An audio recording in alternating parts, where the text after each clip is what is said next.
नमस्कार मंडळी. भूतांच्या गोष्टी ऐकायच्या आहेत का? हो. मग चला माझ्यासोबत. कुठे? भूतांच्या जगात. आपल्या आजच्या सत्य अनुभवाचे नाव आहे अमावस्येच्या रात्रीचा थरार.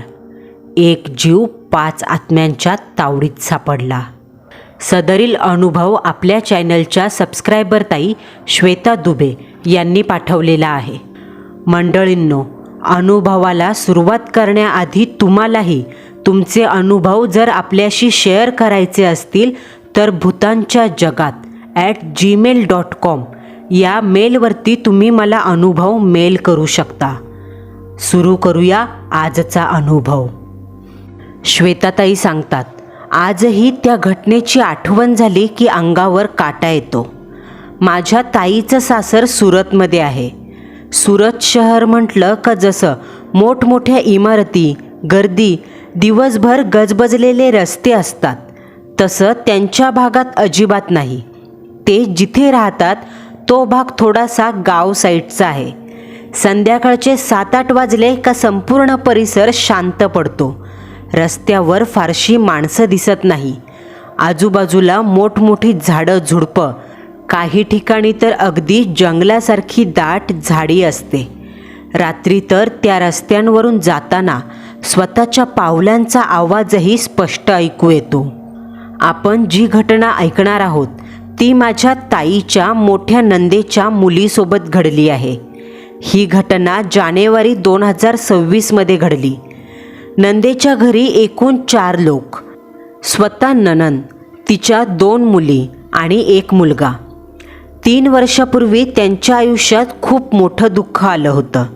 नंदेच्या नवऱ्याने 3 वर्षापूर्वी फास लावून आत्महत्या केली. त्या घटनेनंतर घरातील वातावरण पूर्ण बदलून गेलं. नंदेने खूप कष्ट करून 3 मुलांचा सांभाळ केला. सगळेजण हळूहळू आयुष्य सावरत होते.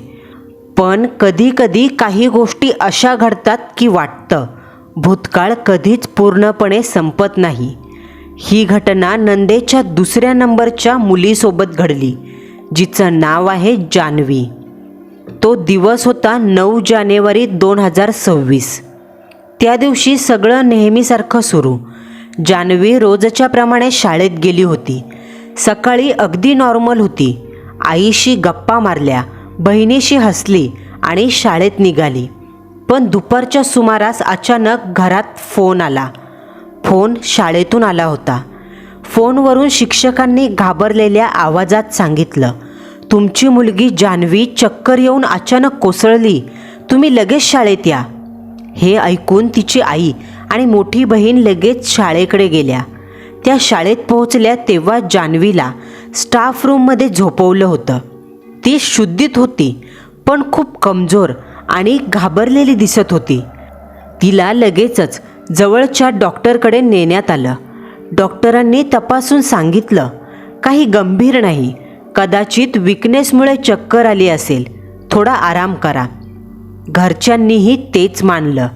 पण त्या चक्कर येण्याच्या घटनेनंतर काहीतरी बदलायला सुरुवात झाली होती.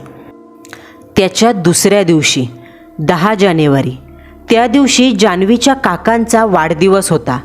घरात छोटंसं सेलिब्रेशन ठेवलेलं. रात्री सगळे एकत्र बसले. जान्हवी त्या दिवशी खूप नॉर्मल दिसत होती. हसत होती, बोलत होती, सगळ्यांशी गप्पा मारत होती. रात्री केक कापला. सगळ्यांनी काकांना वाढदिवसाच्या शुभेच्छा दिल्या. तेवढ्यात अचानक जान्हवी म्हणाली, काका, मला पाणीपुरी खायची खूप इच्छा होते. काका हसत म्हणाले, आत्ता? इतक्या रात्री? पण जान्हवी थोडी हट्टानेच म्हणाली, प्लीज चला ना, मला आत्ताच खायचंय. पाहिजे तर मी पैसे देते, पण माझ्यासोबत चला. सगळ्यांना तिचा तो हट्ट थोडा वेगळा वाटला, कारण जान्हवी साधारणपणे इतकी हट्टी नव्हती. पण वाढदिवस असल्यामुळे काकांनी हसतच म्हटलं, चला सगळेच जाऊ मग.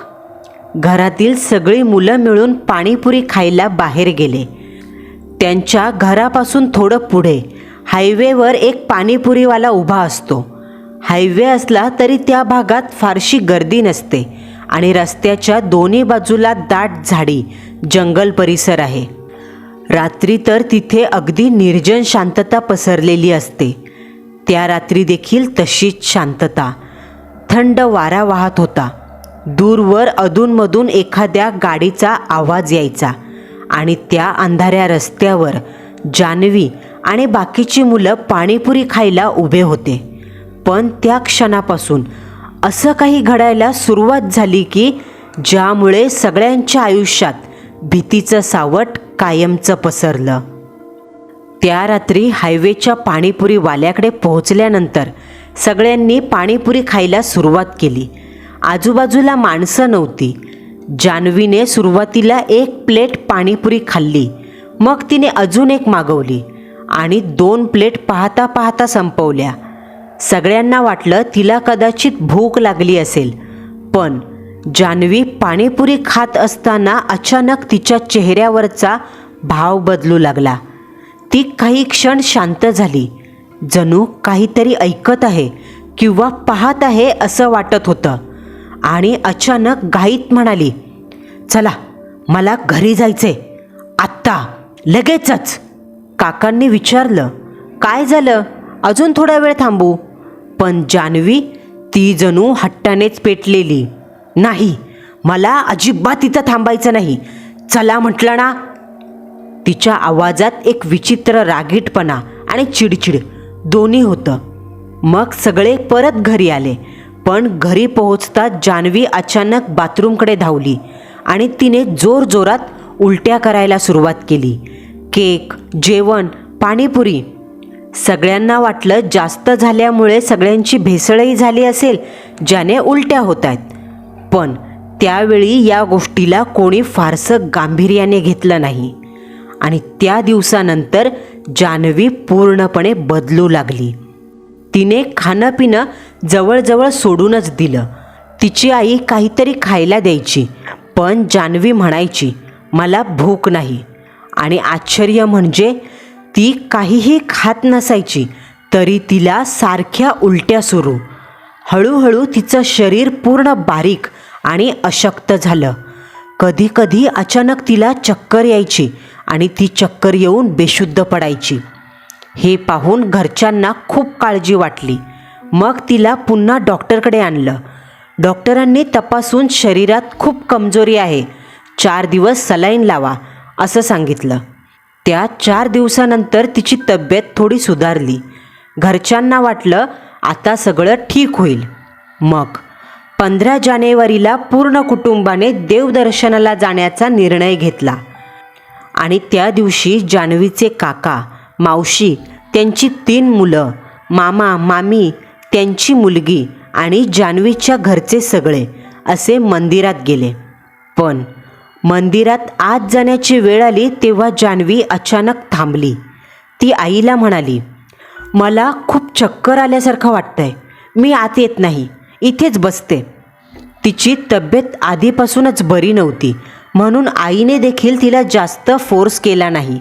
पण तिला एकटीला ठेवणं योग्य नव्हतं म्हणून मावशीच्या लहान मुलीला, निधीला तिच्यासोबत गाडीत बसून राहायला सांगितलं. आता गाडीमध्ये फक्त जान्हवी आणि छोटी निधी बसली होती. निधीच्या हातात देवळातून घेतलेला देवाचा धागा बांधलेला होता. तो पाहताच अचानक जान्हवीचा चेहरा बदलला. तिच्या डोळ्यात एक विचित्र राग दिसू लागला आणि ती अचानक निधीवर ओरडू लागली, ए, तुझ्या हातातला धागा काढ, नाहीतर तुझा गळा दाबून मारून टाकेन तुला. निधी अजून लहान होती. तिला समजत नव्हतं का ताई अशी का बोलते. काळजीपोटी उलट ती जान्हवीच्याच जवळ सरकली. तेवढ्यात जान्हवी पुन्हा खेकसली, ए, माझ्या जवळ आलीस ना तर कानाखाली देईन, निघ इथून. हे ऐकताच निधी घाबरून रडायला लागली. थोड्या वेळात सगळे देवदर्शन करून परत आले. निधी अजूनही रडत होती. मग तिने गाडीमध्ये काय घडलं हे सगळ्या घरच्यांना सांगितलं. जे ऐकल्यानंतर सगळ्यांमध्ये शांतता पसरली आणि सगळ्यांच्या मनात एकच विचार आला, जान्हवीचा आजार साधा नाही, कदाचित काहीतरी वेगळं आहे. त्याच दिवशी मावशीच्या नवऱ्याच्या ओळखीत एक तांत्रिक होता. त्याला संपर्क केला गेला. दुसऱ्या दिवशी सगळेजण जान्हवीला घेऊन त्या तांत्रिकाकडे गेले. तांत्रिकाने काही मंत्र म्हणत तिच्याकडे बऱ्याच वेळ पाहिलं आणि मग त्याचा चेहरा अचानक गंभीर झाला. तो तांत्रिक म्हणाला, तुम्हाला जे वाटतंय ते खरं आहे. घरच्यांनी घाबरत विचारलं, म्हणजे? तांत्रिक हळू आवाजात म्हणाला, या मुलीत आत्मा आहे. पण एक नाही, दोन नाही, 5 आत्मे आहेत. हे ऐकताच सगळ्यांच्या पायाखालची जमीन सरकली आणि पुढचं वाक्य ऐकून तर सगळेच हादरले. तांत्रिक म्हणाला, 18 तारखेला अमावस्या आहे. फक्त 2 दिवस उरलेत. त्या अमावस्येला हे 5 आत्मे हिला घेऊन जाणार. घरच्यांच्या अंगावर अक्षरशः काटा आला. तांत्रिक पुढे सांगू लागला, हे 2 दिवस खूप धोकादायक आहेत. या दिवसात ती मरेलही किंवा जगेलही. यानंतर तो काही क्षण शांत झाला आणि गंभीर आवाजात म्हणाला, पण खरं सांगतो, वाचण्याची शक्यता खूपच कमी आहे. कारण एक साधा माणूस 5 आत्म्यांशी एकट्याने लढू शकत नाही. हे ऐकून जान्हवीची आई तिथेच रडायला लागली. पण त्या क्षणापासून सुरू झालेले पुढचे 2 दिवस घरच्यांच्या आयुष्यात सर्वात भयानक ठरणार होते. कारण त्या रात्रीपासून जान्हवीमध्ये जे बदल दिसायला लागले ते पाहून सगळ्यांना खात्री झाली का हिच्या अंगात खरंच काहीतरी आहे. त्या दिवशी काकांनी मांत्रिकाला विचारलं होतं, तिला वाचवण्यासाठी काही उपाय नाही का? तेव्हा तांत्रिक थोडा वेळ शांत राहिला होता आणि त्याने एका डबीतून मंतरलेली पावडर काढली, एक धागा दिला आणि म्हणाला होता, हा धागा तिच्या कमरेला किंवा हातात बांधा आणि ही पावडर पाण्यात टाकून तिला पाजायची. यामुळे आतल्या शक्ती कमकुवत होतील. पण लक्षात ठेवा, वेळ खूप कमी आहे. जान्हवीला घरी आणल्यानंतर सगळ्यांनी रात्रीचं जेवण आटोपलं आणि मग सगळेच तिच्या खोलीत गेले. जान्हवी बेडवर पडलेली होती. तिचे डोळे उघडे, पण शरीराची अजिबात हालचाल नाही. अगदी निश्चल पडून तिच्या आईने हाक मारली, जान्हवी, पण काहीच रिस्पॉन्स नाही. आई तिच्या जवळ गेली, तिला हलवलं. तेवढ्यात अचानक जान्हवी बोलू लागली, आई आई मला फासावर नको देऊ, मला मरायचं नाही. प्लीज आई, मला मारू नकोस. हे ऐकताच तिच्या आईच्या डोळ्यात पाणी आलं. तिने लगेच जान्हवीला मिठीत घेतलं आणि तिला शांत करण्याचा प्रयत्न करू लागली. आई म्हणाली, जान्हवी, तू काही खाल्लं नाहीस, लिंबू पाणी तरी पी. तिने लिंबू पाण्याचा एक ग्लास दिला, पण ग्लासामध्ये साधं लिंबू पाणी नव्हतं. त्यात मांत्रिकाने दिलेली पावडर मिसळली होती. जान्हवीने तो ग्लास हातात घेतला. सगळेजण आता तिच्याकडेच पाहत होते. जान्हवी ते हळूहळू करून पाणी पिऊ लागली, जे पाहून घरच्यांच्या मनात थोडासा दिलासा निर्माण झाला आणि काहीतरी फरक पडेल अशी आशा वाटली. पण ग्लास खाली ठेवताच अचानक तिने जोरदार उलटी केली आणि उलटी थेट आईच्या अंगावर झाली. पुढच्या क्षणी जान्हवी जोरजोरात हसायला लागली. तिचा आवाज आता तिचा वाटत नव्हता. ती हसत म्हणाली, तू आम्हाला भेटू दिलं नाहीस. किती वेळा सांगितलं तुला, मला जान्हवीला भेटायचंय, पण मरेपर्यंत आमची भेट होऊ दिली नाहीस. आता कोणी थांबवू शकत नाही मला.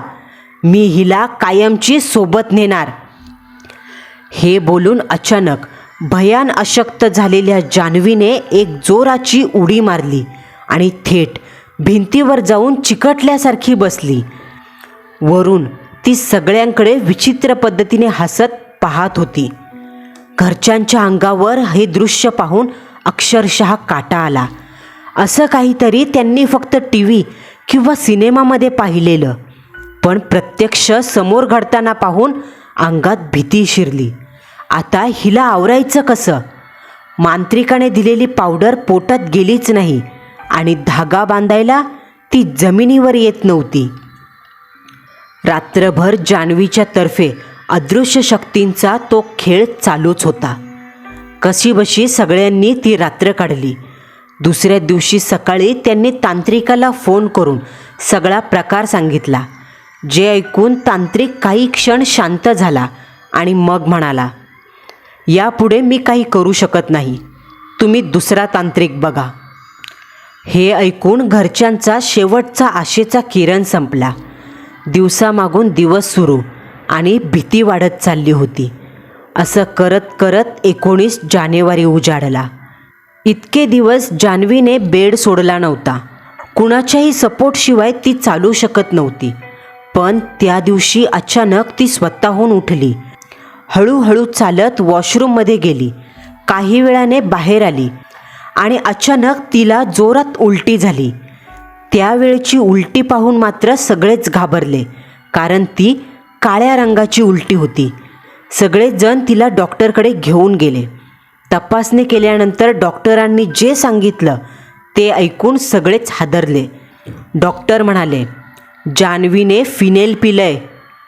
हे ऐकताच घरच्यांच्या पायाखालची जमीन सरकली. त्यात पोलीस केस झाली. पोलिसांना घरच्यांवर संशय येत होता. कदाचित घरच्यांनी काहीतरी केलं असेल असं त्यांना वाटू लागलं. म्हणून आता पोलीस जान्हवीच्या तोंडून कबुली जबाब ऐकण्यासाठी थांबले. पण त्यावेळी जान्हवी जे बोलेल ते ऐकून पोलीससुद्धा काही क्षणासाठी थिजून जाणार होते. जान्हवी हॉस्पिटलमध्ये प्रेतासारखी पडून तिचे डोळे कधी उघडायचे तर कधी बंद असायचे, पण शरीराची अजिबात हालचाल नाही. डॉक्टर तपासणी करत होते, औषध देत होते, पण घरच्यांच्या मनातील भीती काही कमी होत नव्हती. सगळ्यांच्या मनात एकच प्रश्न घुमत होता, जान्हवीला काही झालं तर? सगळ्यात जास्त तणाव तिच्या आईच्या मनात होता.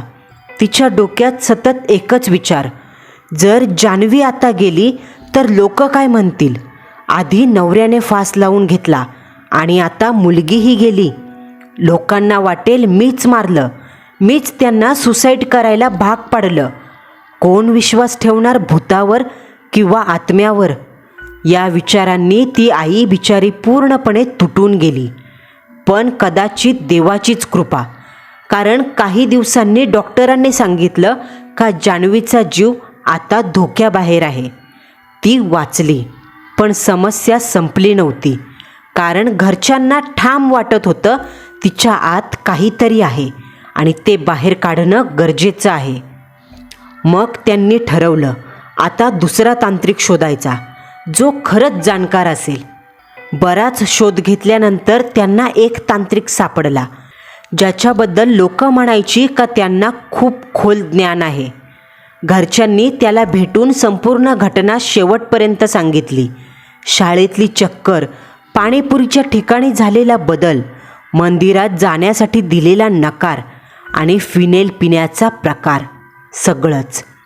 हे ऐकून तो मांत्रिक काही वेळ शांत बसून राहिला. मग त्याने डोळे मिटले, ध्यानाला लागला. वातावरणात विचित्र शांतता पसरली. काही वेळाने त्याने हळू आवाजात सांगायला सुरुवात केली. तो म्हणाला, तुम्हाला कदाचित माहिती नसेल, पण तिच्या शाळेत 1 महिन्याभरापूर्वी एका मुलाने फास लावून आत्महत्या केली होती. घरचे एकमेकांकडे पाहू लागले, कारण ही गोष्ट त्यांना माहिती होती. मांत्रिक पुढे म्हणाला, ज्या दिवशी जान्हवी शाळेत बेशुद्ध पडली त्याच दिवशी त्या मुलाच्या आत्म्याने तिच्या शरीरात प्रवेश केलाय. त्यानंतर त्या रात्री जेव्हा तुम्ही पाणीपुरी खायला बाहेर गेलात तेव्हा त्या जागेच्या आसपास भटकणाऱ्या आणखी 2 आत्म्यांनी हिचं शरीर धरलं. घरच्यांचा श्वास रोखला गेला, पण तांत्रिक काही थांबला नाही. तो पुढे सांगू लागला, चौथा आत्मा तिच्याच मैत्रिणीचा आहे. त्या मुलीला तिच्याच मामा आणि आईने जबरदस्ती फास लावून मारलंय. पण मरायच्या 3 दिवस आधी ती मुलगी सतत एकच गोष्ट सांगत होती, मला जान्हवीला भेटायचंय, तिला माझ्याकडे पाठवा. हा निरोप तिने जान्हवीच्या आई आणि बहिणीला दिला होता.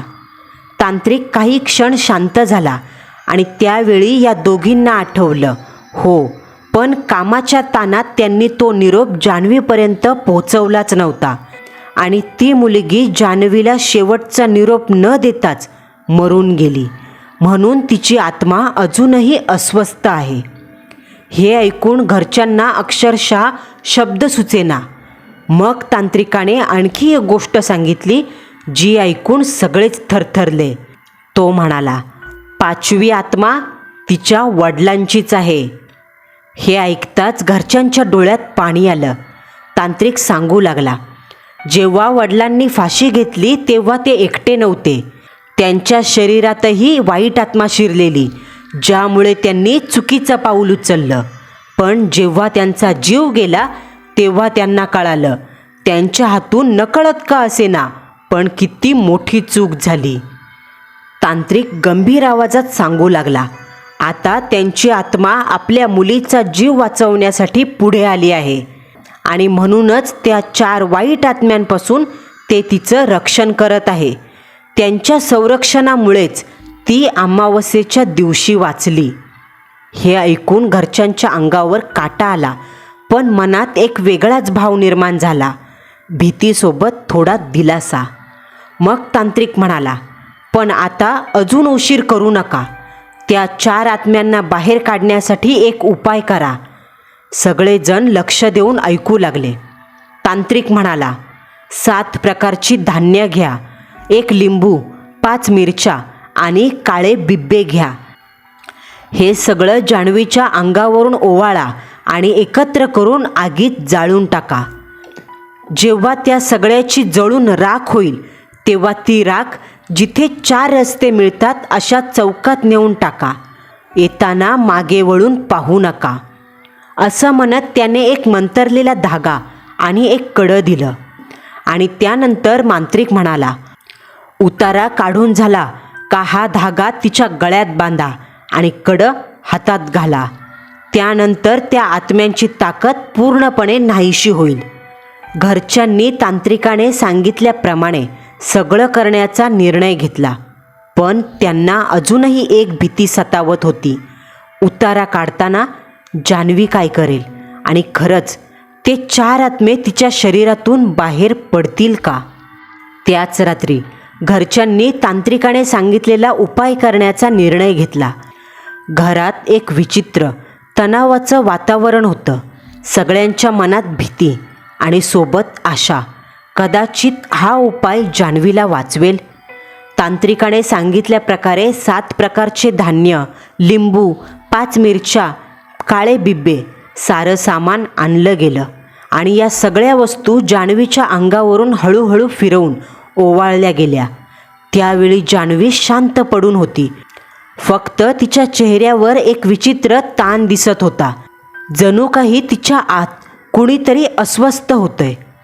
उतारा काढून झाल्यानंतर त्या सगळ्या वस्तू एका भांड्यात टाकून आगीत जाळायला सुरुवात झाली. सुरुवातीला धान्य आणि मिरच्या जळण्याचा साधा वास आला, पण काही क्षणात अचानक वातावरणात एक भयंकर वास पसरला. तो वास इतका विचित्र आणि असह्य होता का सगळ्यांनाच मळमळ सुटली. अगदी माणूस जळाल्यावर येतो तसा वास. घरातले सगळेच घाबरून एकमेकांकडे पाहू लागले. कुणी काही बोलेना, पण सगळ्यांच्या मनात एकच विचार, खरंच काहीतरी बाहेर पडत आहे का? त्या सगळ्याची राख रांगोळी झाल्यावर तांत्रिकाने सांगितल्याप्रमाणे जान्हवीचे मामा ती राख घेऊन घराबाहेर पडले. रात्रीची वेळ, रस्ते जवळजवळ ओस पडलेले. दूरवर एखादी गाडी आणि तिचा आवाज सोडला तर पूर्ण स्मशान शांतता. मामा चालत चालत त्या ठिकाणी गेला जिथे 4 रस्ते एकत्र येतात. तिथे पोहोचल्यावर त्यांनी ती राख 4 दिशेला फेकली. तांत्रिकाने सांगितल्याप्रमाणे मागे वळून न पाहता सरळ घरी आले. ते घरी परतल्यावर हातपाय धुवून घरात आले. घरात सगळेजण घाबरलेले होतेच, पण त्या रात्री जे घडलं ते पाहून सगळ्यांना आश्चर्याचा धक्का बसला. खूप दिवसांनी जान्हवी शांत झोपली होती. तिच्या चेहऱ्यावर एक वेगळी शांतता होती. घरच्यांच्या मनात दिलासा निर्माण झाला. कदाचित उपाय कामाला आला असावा. त्यानंतर काही दिवसांनी पोलीस पुन्हा चौकशीसाठी घरी आले, कारण फिनेल पिण्याचा प्रकार अजूनही त्यांच्या नोंदीत होता आणि त्यांना पूर्ण सत्य जाणून घ्यायचंच होतं. पोलिसांनी जान्हवीला समोर बसवलं आणि तिच्याशी प्रेमाने बोलत तिला शांतपणे विचारलं, तू फिनेल का पिलीस? त्या दिवशी काय झालं होतं? सगळे घरचे तिच्याकडे आता काय सांगते या तणावाने पाहतच होते, पण जान्हवीने जे उत्तर दिलं ते ऐकून पोलीस आणि घरचे सगळे थिजून गेले. जान्हवी अगदी शांतपणे म्हणाली, मी कधी फिनेल पिले? पोलीस पुन्हा विचारू लागले. तेव्हा जान्हवी गोंधळलेल्या आवाजात म्हणाली, मला खरंच काही आठवत नाही. मी तर शाळेमध्ये बेशुद्ध पडले होते ना. त्यानंतर काय झालंय मला काहीच आठवत नाही. आणि फिनेल कधी पिले मी? हे ऐकताच खोलीत काही क्षण शांतता पसरली. म्हणजे इतके दिवस जे काही घडलं होतं त्यातील एकही गोष्ट जान्हवीला आठवत नव्हती. जणू त्या दिवसाचे सगळे प्रसंग तिच्या आयुष्यातून कोणीतरी पुसून टाकले असावेत. घरच्यांना कळून चुकलं.